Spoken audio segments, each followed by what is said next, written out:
আজকে দুইটা গ্রামীণ রান্না শেয়ার করব।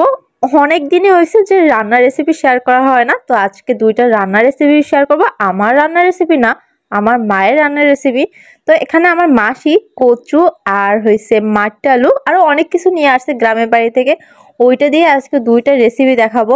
এইটা তো আমাদের এলাকায় মাটি আলু বলে, তো আপনারা কে কি বলেন অবশ্যই কিন্তু জানাবেন যে এই আলুটাকে কি বলে।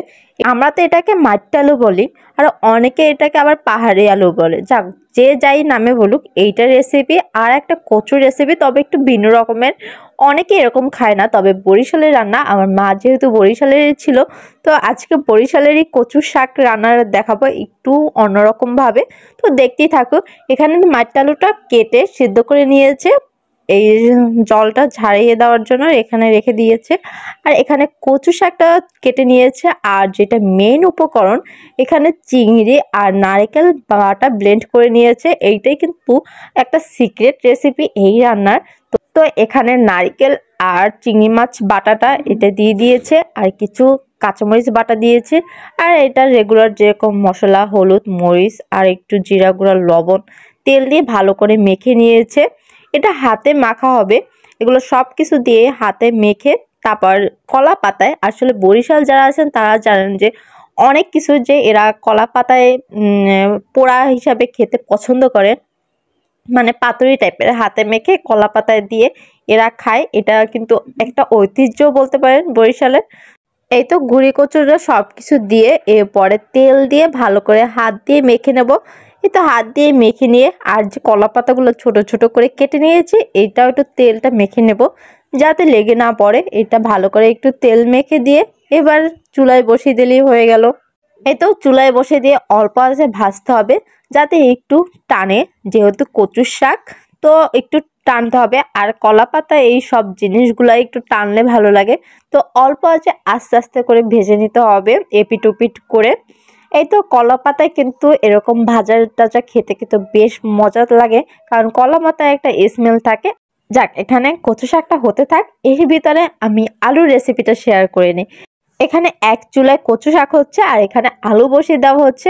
এখানে তেল দিয়ে জিরা ফোড়ন তেজপাতা দিয়ে আর এখানে গুঁড়ি গুঁড়ি চিংড়ি মাছ দিয়ে দেওয়া হয়েছে। এই তো এখানে দিয়ে ভাজা করে তারপর মশলাটা একসাথে দিয়ে দিল। এখানে হলুদ, মরিচ, এই তো এগুলো দিয়ে মশলাটা ভালো করে কষিয়ে নিয়েছে।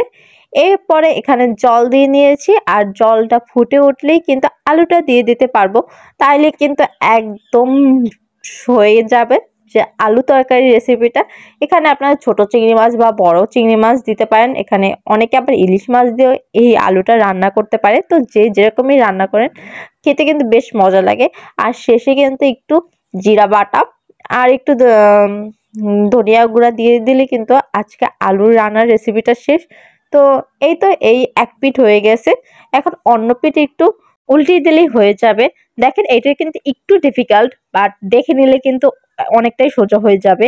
এখানে ভিতরে একটা বাটি বসিয়ে দিয়ে কড়াইটা উল্টিয়ে দিল আর কিন্তু হয়ে গেল। এই তো এই পিঠটা একদম পাতাটা পুড়ে গেছে, এখন অন্য পিঠের পাতাটা পুড়িয়ে দিলেই কিন্তু হয়ে যাবে কচুর রেসিপিটা। যাই হোক, এখানে আস্তে আস্তে হতে থাকুক চিংড়ি মাছের দিয়ে নারিকেলের এই রেসিপিটা। তবে কিন্তু এইটা কিন্তু করতে অনেকটা কষ্ট, একটু সময়ের ব্যাপার, কিন্তু খেতে কিন্তু বেশ মজা, খুবই মজা। এই তো এই সাইডটা মোটামুটি টানছে, অন্য সাইডটাও এরকম সেম ভাবে করে নেব। তো পাতাটা আরেকটু পোড়া পোড়া হয়ে গেলে আরো বেশি ভালো হতো। যাক, শেষ পর্যন্ত কিন্তু হয়ে গেছে। এখানে আমি সব কিছু নিয়ে খেতে বসেছি, দেখাবো যে আজকে খেতে কতটা মজা ছিল। এখানে কচু শাকটা হয়ে গেছে, এই আলু তরকারিটা হয়ে গেছে। আর এই কচু শাকটা যে কি মজা ছিল, মানে একদম নারিকেল, চিংড়ি মাছ, তার সাথে গুঁড়া কচু শাক মিলে একদম মানে এত মজা ছিল এই রেসিপিটা। আর আলুটাও অনেক মজা, যারা যারা খায় তারা জানবে যে এটা খেতেও কিন্তু বেশ ভালো লাগে। তো এই তো আজকে কিন্তু গ্রামীণ দুইটা রান্নার রেসিপি ছিল, তা আমার মায়ের হাতে। আজকে এই পর্যন্ত, বাই বাই, টাটা।